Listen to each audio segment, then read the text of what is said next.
Hello दोस्तों, Umakant Yadav sir GS classes के इस ऑनलाइन वेब पोर्टल पे आपका बहुत बहुत स्वागत है।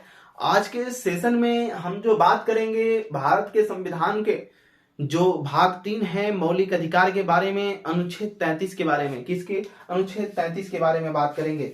अनुच्छेद 33 देखेंगे। भारतीय संविधान का जो अनुच्छेद 33 है ये क्या कहता है? आर्टिकल 33। क्या? अनुच्छेद 33, आर्टिकल 33, अनुच्छेद 33, अनुच्छेद 33।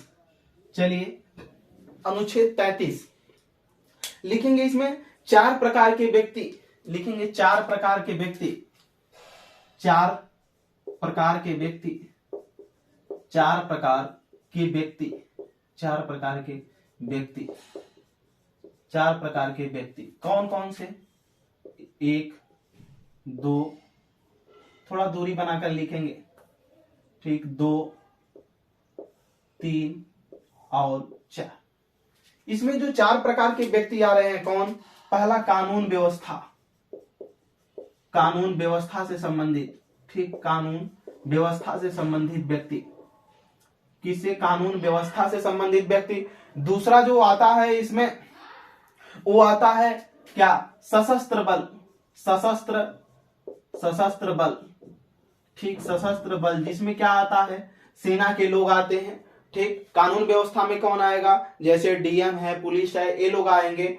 और इसमें जो सशस्त्र बल आता है इसमें सेना के लोग, उनके अधिकार क्षेत्र आते हैं। फिर आगे लिखेंगे असूचना से संबंधित, असूचना से संबंधित व्यक्ति, से संबंधित, ठीक। इसमें कानून व्यवस्था से संबंधित व्यक्ति, सशस्त्र बल से संबंधित व्यक्ति, असूचना से संबंधित व्यक्ति। आगे लिखेंगे इसमें दूर संचार से संबंधित व्यक्ति। किससे? दूर संचार से संबंधित व्यक्ति, दूर संचार से संबंधित व्यक्ति, से संबंधित व्यक्ति, से संबंधित व्यक्ति, से संबंधित व्यक्ति, ठीक। कानून व्यवस्था जो है, कानून व्यवस्था में लिख लेंगे यहां पर जैसे डीएम, ठीक, पुलिस, ये सब इससे संबंधित है, ठीक, कानून व्यवस्था से, ठीक। सशस्त्र बल में अगर देखेंगे तो हम सैन्य, सेना, ठीक, सेना लिखेंगे, बस सेना लिख लीजिएगा, सेना, सेना अधिकारी, ठीक। और इसमें असूचना से संबंधित में लिख लेंगे आईबी, इंटेलिजेंस ब्यूरो, रॉ जो संस्था है, ठीक, ये सब जो खुफिया विभाग की संस्थाएं हैं। दूर संचार से संबंधित इसमें लिखेंगे, इसमें वायरलेस, वायरलेस, ठीक, वायरलेस। और जो टेलीफोन है, टेलीफोन में बिना सिम वाला जो आएगा इसमें, जिसमें 100 नंबर वाला है, 100 नंबर, ठीक, 100 नंबर, ये टेलीफोन में आएगा। ये वायरलेस अलग है, टेलीफोन 100 नंबर वाला अलग है, ठीक। तो अनुच्छेद 33 के तहत 4 प्रकार के जो व्यक्ति हैं, कानून व्यवस्था जिसमें डीएम पुलिस आते हैं, सशस्त्र बल जिसमें सेना के अधिकारी आते हैं, असूचना से संबंधित आईबी जिसमें जो गैर वो है ना, क्या बोलते हैं, इंटेलिजेंस ब्यूरो है जो ये सब रिकॉर्ड रखती है, RAW, रॉ जो संस्था है। दूर संचार से संबंधित जिसमें वायरलेस टेलीफोन जो 100 नंबर वाले हैं, जिसमें नॉन सिम का टेलीफोन में जो यूज होता है, ठीक, वो दूर संचार से संबंधित विभाग के जो व्यक्ति हैं, 4 प्रकार के जो व्यक्ति का हमने नाम लिखेंगे। इसके मौलिक अधिकार राज्य द्वारा निर्धारित किए जाते हैं, लिखेंगे इनके अधिकार, इनके अधिकार, इनके अधिकार, अधिकार, इनके अधिकार, इनके अधिकार, कोष्टक में लिख लेंगे मौलिक अधिकार, मौलिक अधिकार, ठीक, मौलिक अधिकार राज्य द्वारा निर्धारित किए जाते हैं, राज्य द्वारा निर्धारित किए जाते हैं, राज्य द्वारा निर्धारित किए जाते हैं, निर्धारित किए जाते हैं, निर्धारित किए जाते हैं, किए जाते हैं, जाते हैं। अब हमें अनुच्छेद 33 आर्टिकल 33 ये बताता है कि जो 4 प्रकार के व्यक्ति हैं, पहला कानून व्यवस्था वाला, कौन? पहला जो है कानून व्यवस्था का व्यक्ति, ठीक। और जो दूसरा है सशस्त्र बल से संबंधित सेना या सेना का अधिकारी। तीसरा जो आता है असूचना से संबंधित कोई व्यक्ति है, आईबी से या रॉ से। चौथा जो है जो दूर संचार से संबंधित व्यक्ति हैं, वायरलेस विभाग में है, टेलीफोन विभाग में है, ठीक। तो इनके जो अधिकार है यानी इनका जो मौलिक यानी जो फंडामेंटल राइट है, फंडामेंटल राइट, ठीक, मौलिक अधिकार का मतलब यहाँ फंडामेंटल राइट जो मौलिक अधिकार है किसके द्वारा निर्धारित होगा? राज्य के द्वारा। किसके द्वारा? राज्य के द्वारा निर्धारित किया जाएगा, ठीक। यानी जो पुलिस विभाग के लोग हैं, ठीक, डीएम प्रशासनिक व्यवस्था में प्रशासनिक क्षेत्र में जो लोग हैं, उन सभी के जो अधिकारी हैं सेना के, इन सेना के कर्मचारी हैं, ठीक, इन सभी लोगों को जो अधिकार होते हैं मौलिक अधिकार राज्य ही निर्धारित करता है कि कितना उनको अधिकार है कितना नहीं है। जिस दिन आप नौकरी को ग्रहण करेंगे इन क्षेत्रों में उसी दिन आपको घोषणा पत्र में सब कुछ किसको सौंपना होगा? राज्य को। गवर्नमेंट जॉब में जब आएंगे इन क्षेत्रों के विभागों में तो घोषणा पत्र के द्वारा सब कुछ राज्य को सौंपेंगे, राज्य जो निर्धारण करेगा तो आप करेंगे। पता चला आप सैनिक हैं, भारत चाइना से युद्ध होने लगा, आप बॉर्डर छोड़कर भागने लगेंगे कि हमारा मौलिक अधिकार हम थोड़ी ना जान देंगे, तो वो चीज है वहां पर आप घोषणा देंगे। जब नौकरी ग्रहण करेंगे तो उसी समय दे देंगे कि जो कुछ भी होगा हम उसके लिए मान्य हैं, हम करने के लिए तैयार हैं, ठीक। अपनी इच्छा अनुसार आप घोषणा पत्र में अपनी नाम लिख करके साइन करेंगे, उसको उस समय दिखाया जाएगा कि आपने सब कुछ अपना किसको दे दिया गया है? राज्य के द्वारा। आप राज्य तैयार याद रखेगा कि आपका मौलिक अधिकार कितना है, कि आप लड़ सकते हैं कि बच सकते हैं, क्या करेंगे वो राज्य तय करेगा, ठीक। ये रहा अनुच्छेद 33। अब हम लोग अनुच्छेद 34 को देखेंगे। अनुच्छेद 34 देखेंगे। अनुच्छेद 34 क्या कहता है? अनुच्छेद 34 34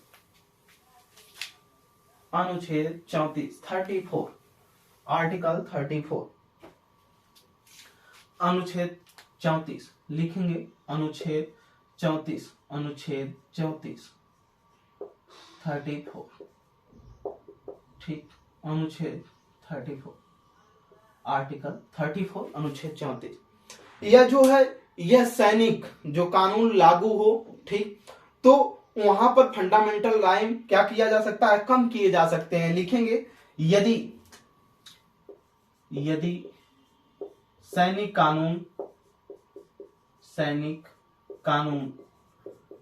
कानून इसी को बोलते हैं, सैनिक कानून को ही मटेरियल लॉ, ठीक,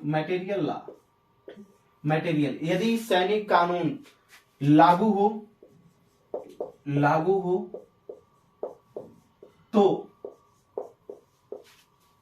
तो उस क्षेत्र में मौलिक अधिकार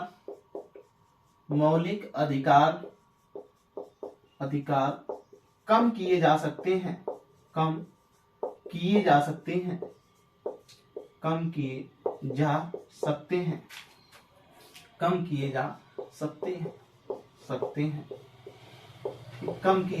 हैं, ध्यान दीजिएगा।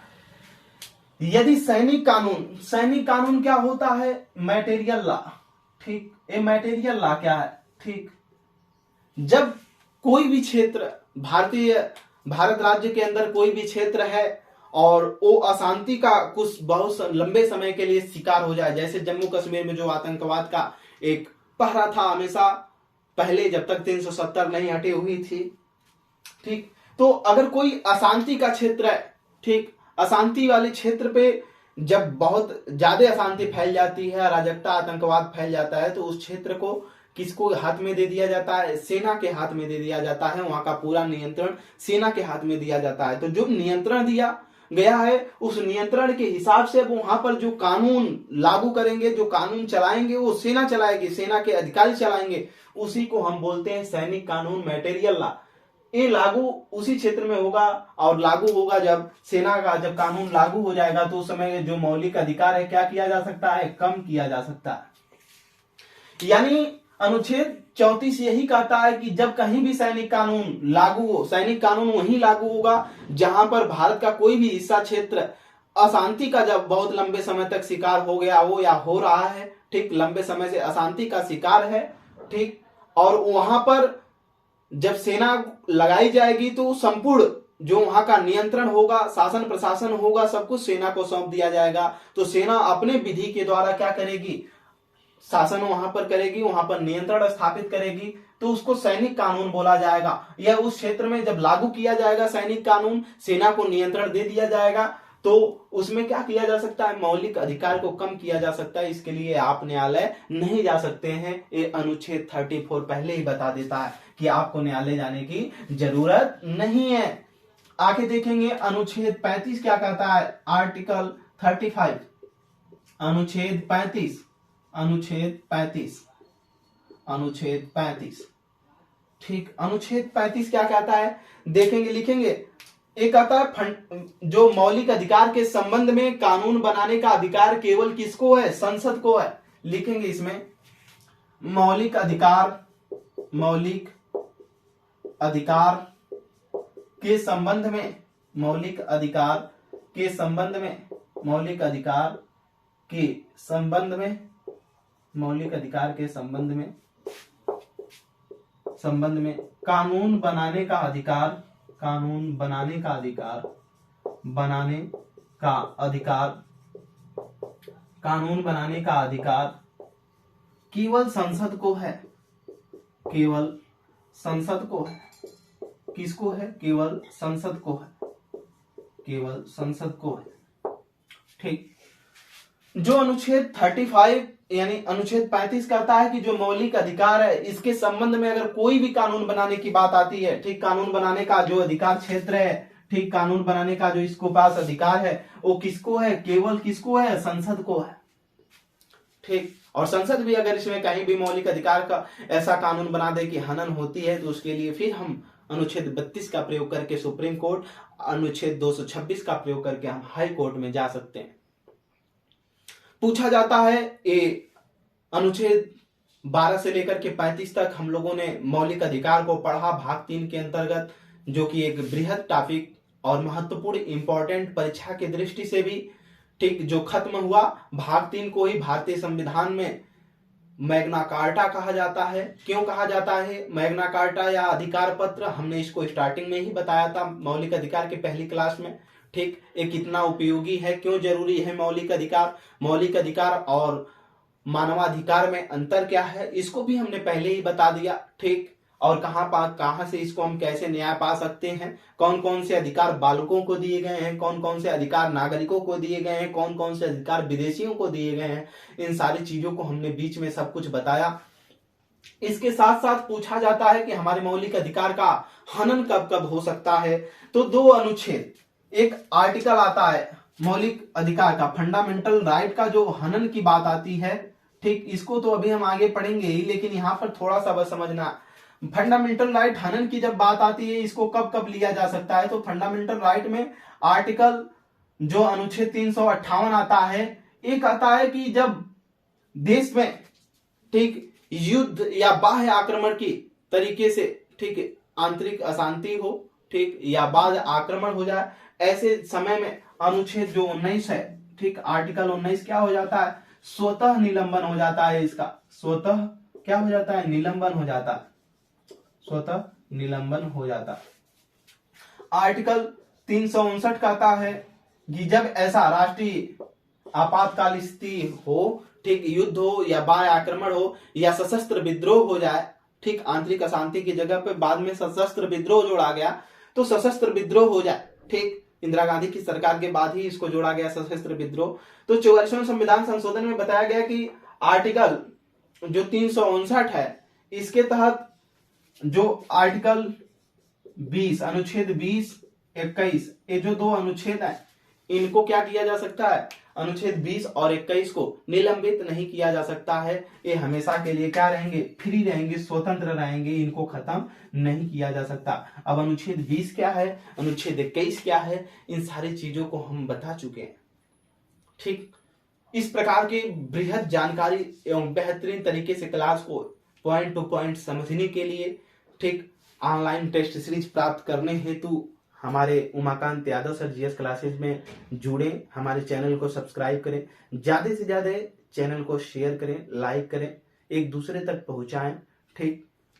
Umakant Yadav sir GS classes में जुड़ने के लिए आपका बहुत बहुत धन्यवाद। मेहनत से पढ़ते रहिए, और मेहनत से पढ़ने का मतलब ये नहीं कि बस केवल पढ़ते रहिए, पढ़ने के साथ साथ प्रैक्टिस सेट भी करते रहिए और हमेशा प्रयास करते रहिए कि कुछ अच्छा करें, ठीक, कुछ अच्छा करें, हमेशा प्रयास करिए। और प्रयासों की जहां सीमा अधिक हो जाती है, जहां पर प्रयासों की सीमा अधिक हो जाती है, वहां पर कहा गया है कि जहां पर प्रयत्नों की ऊंचाई अधिक होती है, वहां पर नसीब को भी, जो नसीब या किस्मत होती है, उसको भी घुटना टेकना पड़ता है, ठीक। मेहनत से पढ़ते रहिए, हर असफलता के पीछे सफलता आपकी राह देख रही है।